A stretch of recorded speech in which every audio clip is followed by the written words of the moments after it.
Bom dia, Jânio. Bom dia, Renata. Bom dia a todos. Então, Jânio, continua, né, a onda de rebeliões aí pelo estado. Agora, ontem nós registramos Caicó, Mossoró, registramos São Paulo Potengi, Caraúbas, Nova Cruz. Então, assim, a situação continua sem controle, né? Ontem nós tivemos algumas ações do governo do estado, houve transferência, 89 homens saíram daqui do CDP da Ribeira e foram para Parelhas. A Força Nacional já está em Natal. As ações estão acontecendo, mas a situação ainda não foi controlada, né? não tenha dúvida.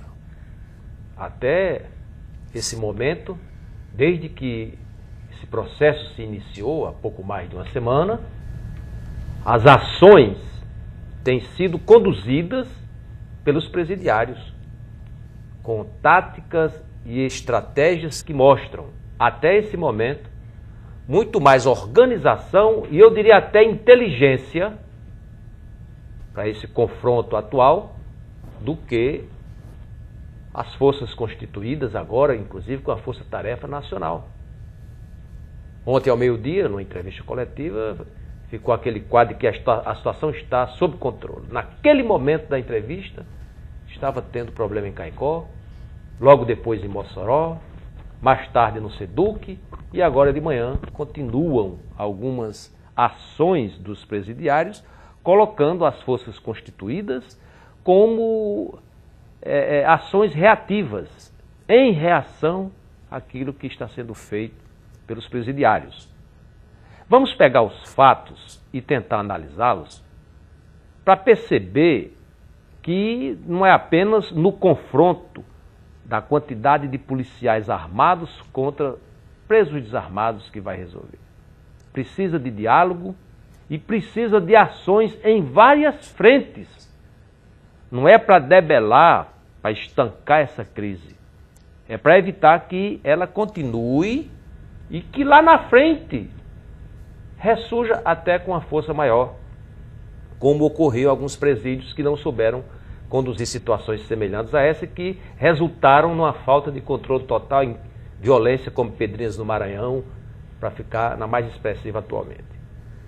Ontem teve a reunião das autoridades para decidir uma estratégia, para definir um modo de ação e depois o encontro com a imprensa. Vamos pegar aqui 4 posições, 5, das maiores autoridades, cada um com sua responsabilidade lá no encontro com a imprensa.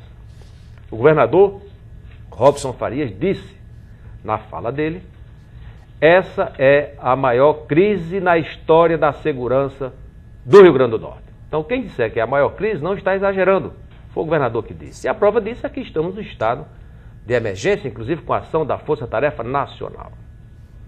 Logo em seguida, a secretária Kaline Leite disse que era algo esperado, anunciado, mas talvez não com a dimensão que aconteceu. Mas se era esperado, podia ter sido evitado. E porque isso não foi feito, a gente vai descobrir depois, das próprias ações, por que é que não foi feito.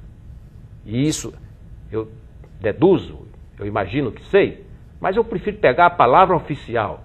Se ela não acontecer, para dizer por que não foi debelada com antecedência, daqui a alguns dias eu vou dizer a minha opinião. Mas gostaria que eles dissessem porque sabiam e não evitaram que acontecesse o que aconteceu. Depois tivemos a fala da maior autoridade na Justiça do Rio Grande do Norte, desembargador Cláudio Santos, presidente do Tribunal de Justiça. Ele disse que tudo tem que ser feito de acordo com a lei.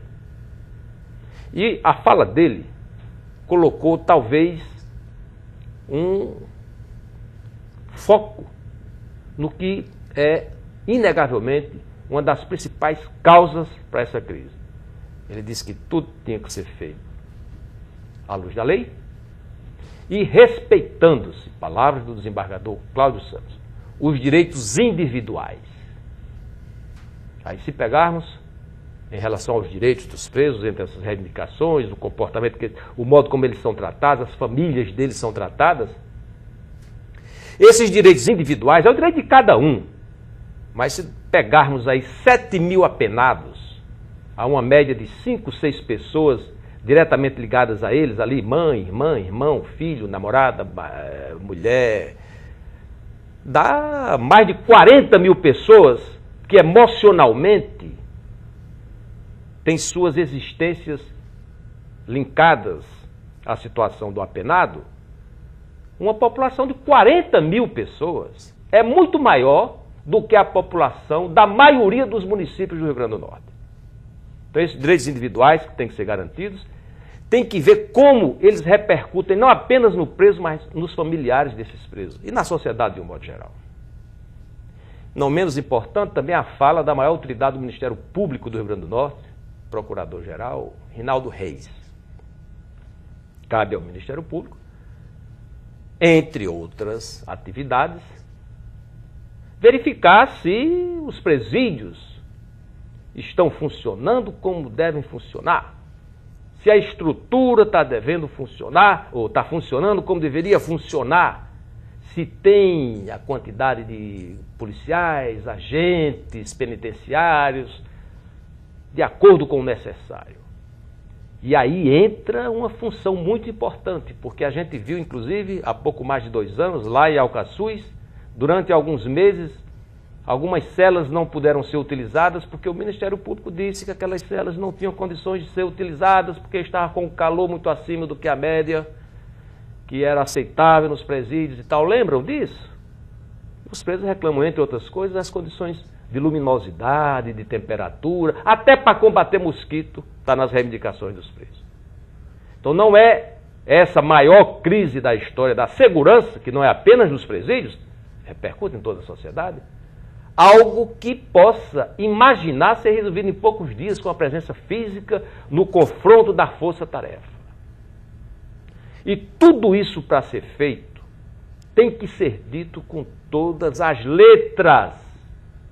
A estrutura, desde os agentes penitenciários, que tem que contratar aqueles que foram aprovados em concurso, ou talvez mais ainda, e podem ser contratados diante da emergência, até sem concurso. Então vai ter que dobrar ou no mínimo triplicar, ou no mínimo dobrar, talvez até triplicar a quantidade de agentes penitenciários. A alimentação, o acompanhamento para ver a saúde de cada presidiário, um equipamento para ver como é que está entrando ali a mulher do apenado e não ter que submetê-la àquela humilhação de ter que tirar a roupa, ficar se escancarando ali na frente. Cada uma delas que for entrar. A gente sabendo que tem um equipamento que pode fazer esse mesmo trabalho, respeitando-se a dignidade daquela pessoa. Da mulher do apenado. Imagina um apenado. Então, governo do Estado, Justiça, Ministério Público, a sociedade e a mídia tem que saber que isso não vai se resolver num passe de mágica em poucos dias, nem com palavras. E nós podemos, o Rio Grande do Norte, aproveitar essa crise como uma oportunidade de criar um modelo presidiário que sirva até de exemplo para outros estados que estão em situação pior. Porque a gente sabe, inclusive, que tem estados que estão em situação melhor. Paraná, por exemplo, lá, inclusive, tem presídio que é privatizado, bem organizadozinho. E não tem esse tipo de problema. Não é algo para se resolver agora, nem com palavras, mas que para ser resolvido, temos que ouvir e cobrar das autoridades o que elas vão fazer. Até agora, elas não disseram. Vamos dar alguns dias para eles prepararem lá os planos e se organizarem, fazer como os presidiários fizeram, né? Mostrar a competência.